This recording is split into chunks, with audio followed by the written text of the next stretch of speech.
New Comic Book Day is almost here, so it's time to take a look at the books on the pull list.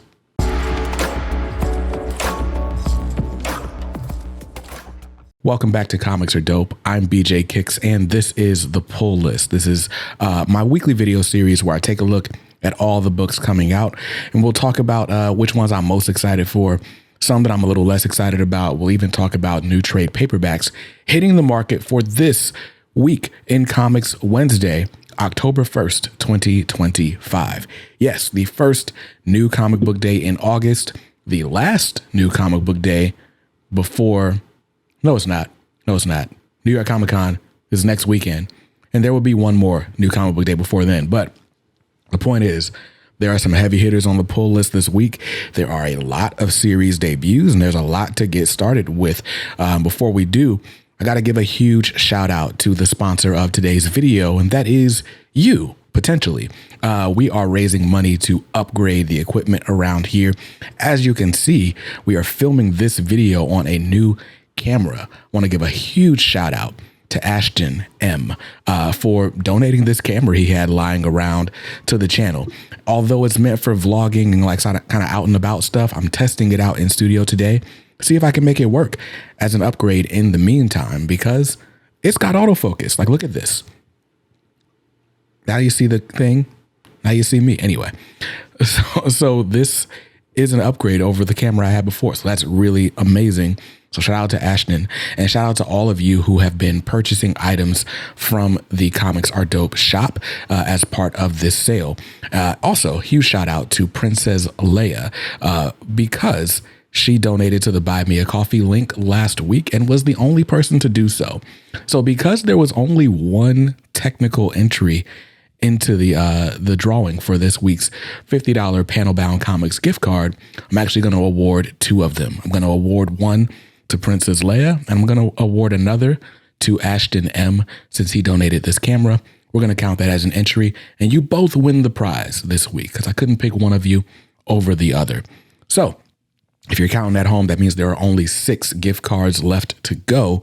And if you want an entry, go to comicsaredope.com/helpmeout, and I'll announce another winner next Tuesday. Now, let's get started with the books at the top of the pile this week.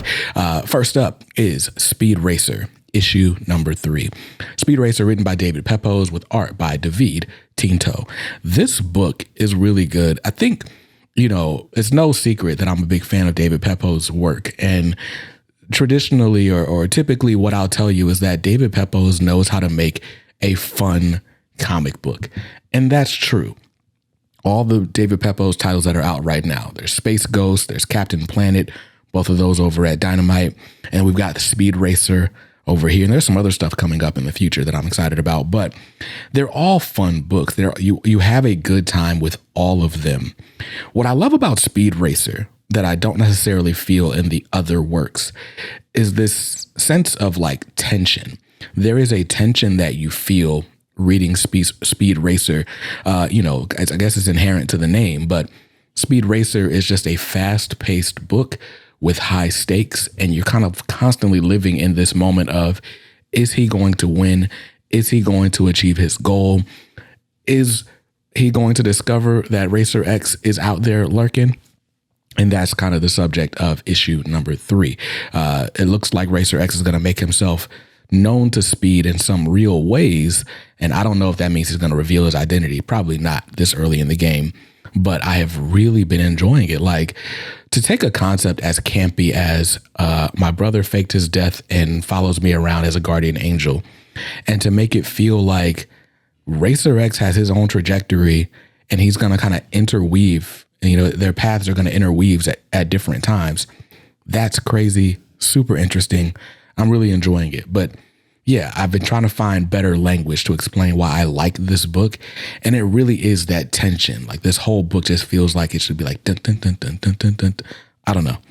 I probably should have quit while I was ahead. Issue 3 is out this week. Cover price is $4.99. Next up at the top of the pile is Batman issue number 2. Batman, written by Matt Fraction, art by Jorge Jimenez. I liked issue 1 well enough. I am told, or I've heard in all the media briefings, I watch interviews like everybody else on YouTube. So as I've seen Matt Fraction on this tour, I've come to understand that this is supposed to be a bunch of like done in one stories that eventually will tell like an overall arc, but really cool stuff. So last month's adventure was Batman and Killer Croc.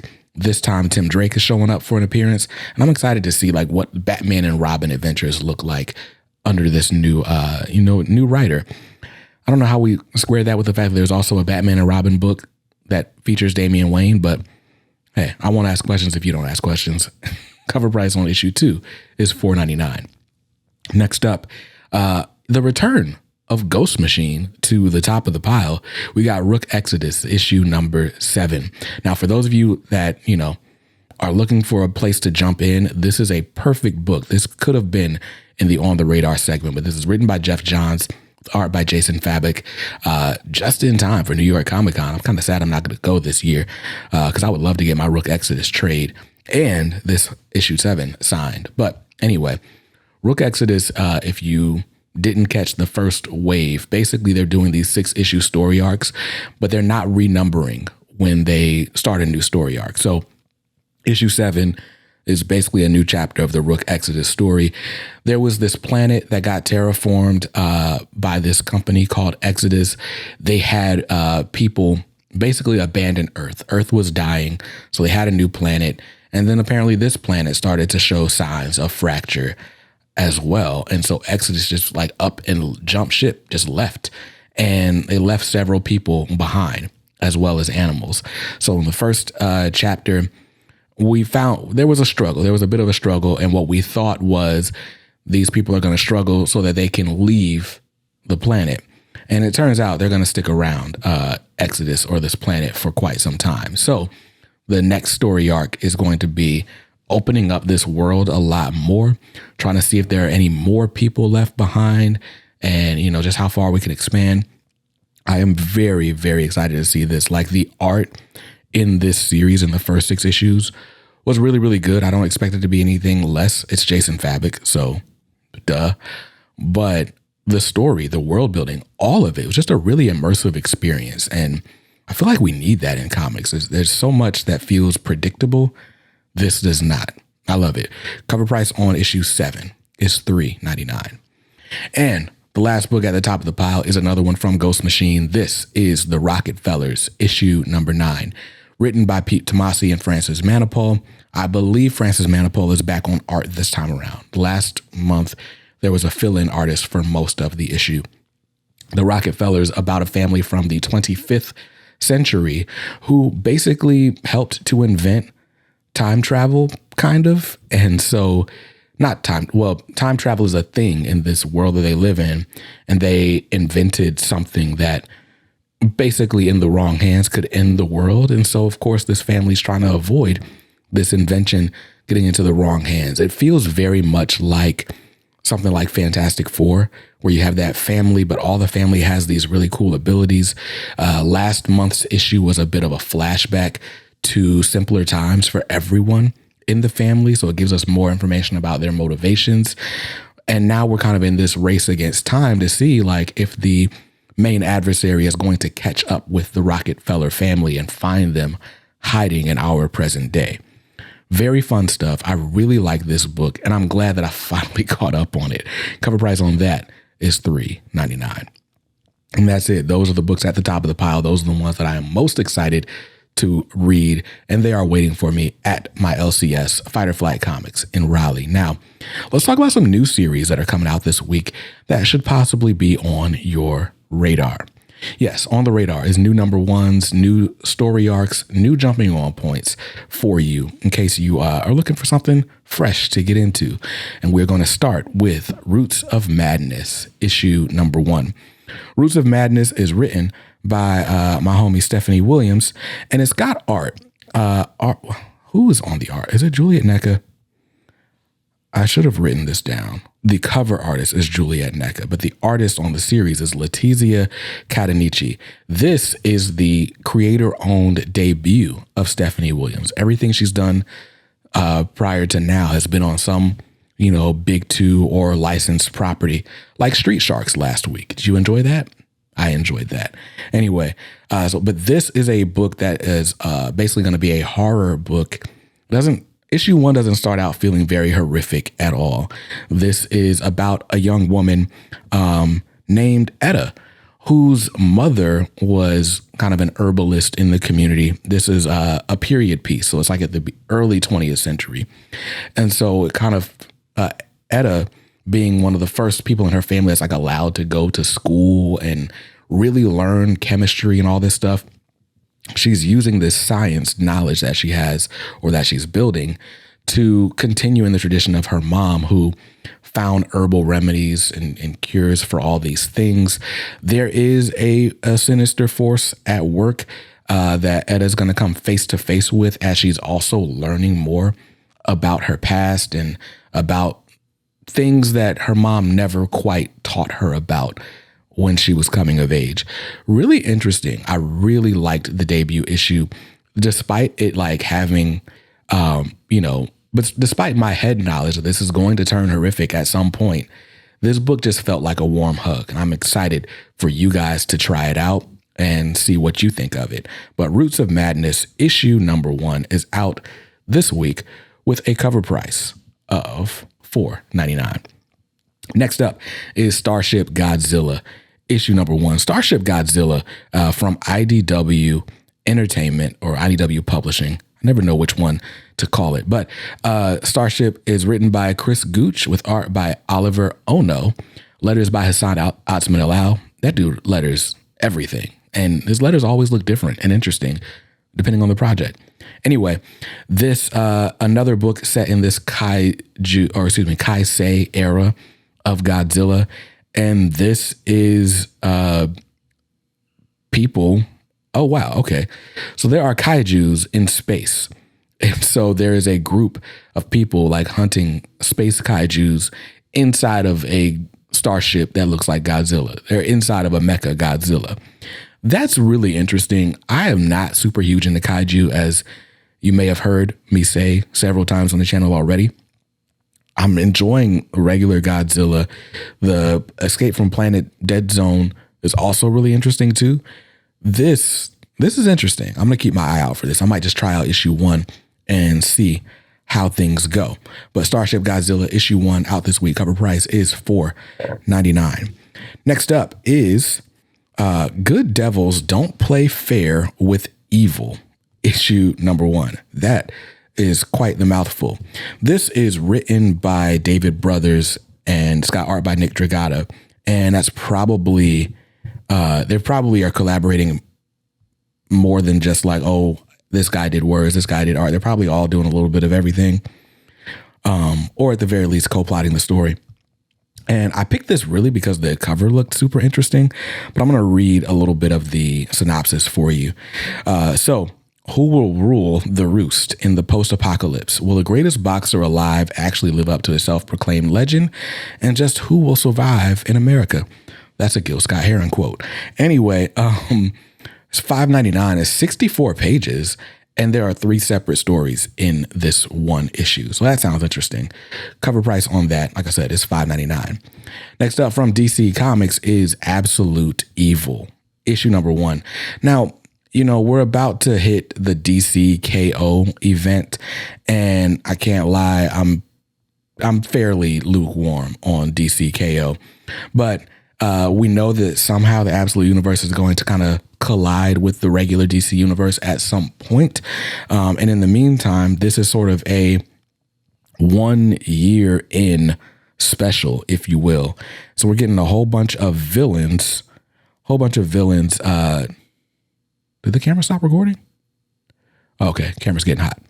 We're getting a whole bunch of villains basically, I guess, teaming up, meeting each other, how you want to put that, from the Absolute Universe in this issue. So $5.99 on that, 48 pages. If you want to know what's happening with Absolute Universe, you probably should pick that up. Just like if you want to know what's happening in the DC Universe, you should probably pick up Justice League, the Omega Act special, issue number 1. Like I said, we are headed toward DCKO, which is an event that, we are headed where we've been leading up to this for a minute. Darkseid versus Superman. basically. I read the DCKO preview from the local comic shop day event last week. And so there's an interview between Scott Snyder and Joshua Williamson just kind of explaining how this is going to work. It's a Superman-centric story. When Darkseid kind of shows up back on Earth, there's like a tournament to crown the King Omega, who apparently is going to face off against Darkseid. Like, can anybody other than Superman become the King Omega? I don't know. I guess that's interesting. Something about these sorts of events just feel really, I hate to say juvenile, but this event in particular does feel that way. It feels like smashing action figures together. And I'm hoping that like there's a narrative reason for it all. It doesn't just feel like a cash grab. But so far, anyway, if you want to read a little bit more of the prelude to that, pick up Justice League, the Omega Act Special, issue 1, out this week. Cover price is $5.99. Next up from Marvel Comics is Spider-Man Noir, issue number 1. Spider-Man Noir, this is going to be written by Eric Larson, which sounds interesting enough. That's reason enough to pick it up, I think. Eric Larson writing a Spider-Man. It's got art by Andrea Brocardo, colors by Rochelle Rosenberg, and the cover is what actually caught my attention. The cover is by Simone DeMeo, which is dope. I really like that cover. For me, the Spider-Verse and all the different Spider-Men can feel a bit exhausting. Like, it worked for the Into the Spider-Verse movie. In comics, I don't enjoy it quite as much. The exception to the rule has always been Spider-Man Noir for me, for whatever reason. He just looks cool, sounds cool. A Spider-Man as like a private eye detective type deal. It's just, I don't know, something about it just works for me. I'm hoping this is good and not corny. Cover price on that is $4.99. And the last book on the radar this week is the X-Men Age of Revelation Overture, issue number 1. I thought we were done with the, theater terms in comics when Ron V was done with Detective Comics, but apparently not. Apparently not. An overture, for those who are not familiar, the overture is like the opening round of music that plays while the curtain is still closed. Gives you just a little sneak peek of what's to come. And then they open the curtain and you start Act 1. So, Age of Revelation Overture. Age of Revelation is not something I'm super interested in. It is like, I guess we're at the 30th anniversary of the Age of Apocalypse. And so it's a great time to revisit it and go into a far off future where, I don't know, the heir of Apocalypse, who I believe is Cypher, Doug Ramsey, is hard at work to make life difficult for our mutant heroes. I don't know. To be fair, I wasn't following enough of the current X-Men stuff to really be mad that anything is being interrupted, but I was really enjoying Storm, and now we're not going to get another installment of Storm, like the story that Murewa Ayodele has been telling, until like February or something like that. I don't know. Again, between DC, KO, and Marvel's Age of Revelation, I could not be more lukewarm about comic events going into the fall. And I don't think I've ever felt like that. But here we are. The Overture will cost you $5.99. And that's it. Those are all the books on the radar for this week. Now, if you're going to add any new number ones to your list, to your pull list, to your subscriptions, I would highly recommend checking your budget first, because I know, like me, I tend to get trigger happy on Comic Hub, and all of a sudden I got a pull list the size of a CVS receipt. And so if I'm checking my budget this week, I'm only at $51.17, including Roots of Madness number 1 that I'm definitely grabbing, and the Absolute Evil one shot. So not bad. It's not a bad week for me. But let's talk about some of the other books that are in the box. These are waiting for me at Fight or Flight Comics as well.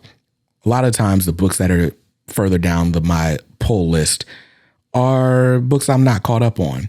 But the first one this week I am caught up on. So let's talk about Absolute Green Lantern, issue number 7. Absolute Green Lantern I am caught up on, but I am not crazy enthusiastic about. The tension with enjoying Absolute Green Lantern is trying to understand what's going on while latching on to like the few things you do understand. This book feels very cosmic. This book feels very heady. And maybe if I had more knowledge of like the regular Green Lantern stuff that has inspired it, it would be more enjoyable because I'm like, oh, that's a flip of that concept and this is a flip of that. I'm not really connecting with like the light spectrum as of right now and all of the weirdness. Jon Stewart's like a knowledge god somehow. The one thing that I'm like still kind of holding on to in this book is just Sojourner Mullen as a sort of POV character. She's just coming into her powers, just starting to understand a little bit about what her abilities are. And she's gone to someone familiar for help, familiar to her, not familiar to us. And that part of it is interesting, but that's like 2 pages out of a 30-page comic. The other 28 pages, I am like, what is happening? So Absolute Green Lantern #7 might actually stay at the shop, and I might just wait for DC Universe Infinite to pick up the rest of the issues. That might be the next Absolute book that gets dropped for me. But for now, cover price on that is $4.99. Next up is Adventures of Superman, the Book of L, issue #2. This is written by Philip Kennedy Johnson. It's got art by Scott Godlewski, who I was not familiar with. I don't remember that name from anywhere, but the art in this issue, or issue 1, looked really, really good. So I'm down for it. This, if you were missing the PKJ, like Action Comics and all the world stuff, this basically picks up where that left off. It feels a lot like Action Comics did before the Superman Superstars era started. And that I enjoyed. But I'm like, this has nothing to do with like the Summer of Superman stuff and all the different Superman events that we're reading right now. This 12-issue maxi series feels like it came a year too late. And for that reason, this might be dropping to my digital pile as well. I think this will read better if you have already read all the other Philip Kennedy Johnson stuff. And it probably reads better with that in a collection. But I don't know. That's me judging off of one issue, but that's how I feel. On like unlimited budget, limited time, I probably don't need to be reading this right now. Adventures of Superman, the Book of L, issue #2. A great debut. I really enjoyed it. Just don't know if I need the rest yet. $3.99 on that. Next up, a book that I am not caught up on. This is Ultimate X-Men, issue #20, written and drawn by Pete Momoko. I'm keeping it on the pull list because we only got 4 issues left. Cover price on that is $4.99. And the last book in the box for me this week is The Walking Dead Deluxe, issue #122. Again, I'm not caught up on The Walking Dead Deluxe.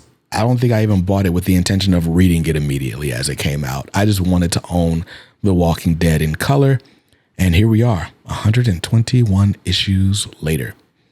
$3.99 is the cover price on that one.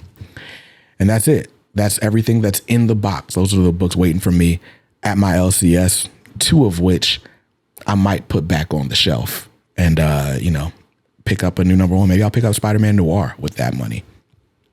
Anyway, it's time for the last segment of the show. It's called Trade Waiting.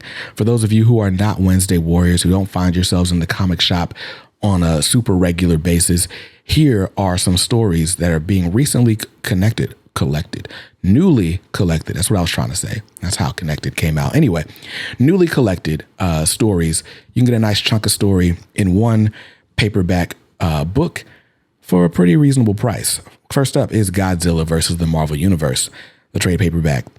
We've had several Godzilla versus insert Marvel character here one-shots. There was a Godzilla versus Fantastic Four. There was a Godzilla versus Spider-Man. And those are the 2 that I can name. There were at least 3 more of them, and they're all being collected in this trade paperback for a cover price of $19.99. Next up, continuing the Ghost Machine party, this is Hyde Street, Volume 1. This is written by Jeff John with art by Ivan Reyes, and this is Ghost Machine's horror book. This volume is entitled Keeping Score. I actually picked up the first 2 issues of this book and then forgot to order the rest. But it was really interesting. There's this street. You could think of it like, I don't know, somebody made a wrong turn and ended up on this street. And if you end up on this street, you're kind of stuck there for eternity. The only way to get off of Hyde Street is to basically kill people. And so as you are collecting souls, that way you can up your tally, then eventually you get to leave. Well, there's this kid named Pranky who never wants to leave Hyde Street and also doesn't want anybody else to leave. And so he's just going to try to get to your kills first.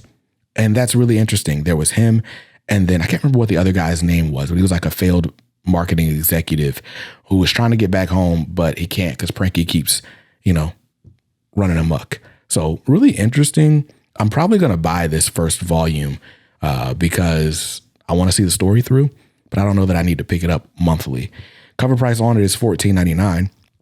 Next up is Two-Face Trial Separation.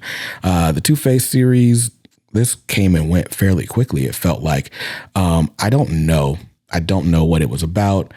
I don't know if it was any good, but it's Two-Face. If you like that character, he's not showing up anywhere else. So $17.99 is cover price on that. Next from Image Comics is Knights versus Samurai.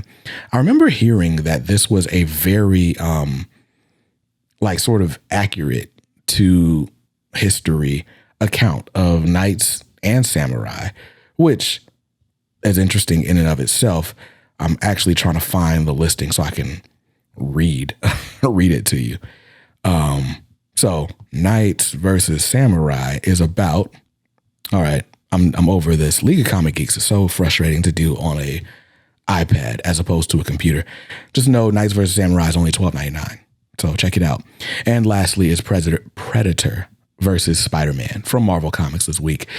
Just like we've had all these Godzilla versus whomever, we've been getting a lot of Predator versus at Marvel as well. The difference being that the Predator versus are miniseries. So Predator versus Spider-Man is the latest from Benjamin Percy. There was a Predator versus Black Panther. There was a Predator versus, I don't remember anymore. And I want to say there's a new Predator versus the Marvel Universe, or Predator takes the Marvel Universe or something like that coming soon as well. But also, maybe I am mistaken. Again, I'm trying to look this up in League of Comic Geeks. That's not a great idea on the iPad. So Predator versus Spider-Man, I heard was actually really good.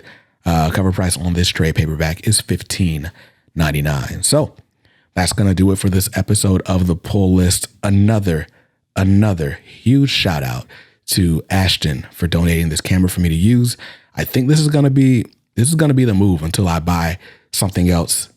I think we can use this as a main camera for now. And shout out to Panel Bound Comics for, donating these gift cards to send to you guys as prizes. If you're interested in any of the books on the trade waiting pile, by the way, they've got you covered. So go to panelboundcomics.com. You can use my code at checkout for an additional discount on top of their already going 50% off most publishers sale. There's a lot of deals to be had. And speaking of deals, I'm going to go deal with my kids. I will talk to you guys later. Till then, stay safe, stay awesome, and read something dope today. Peace.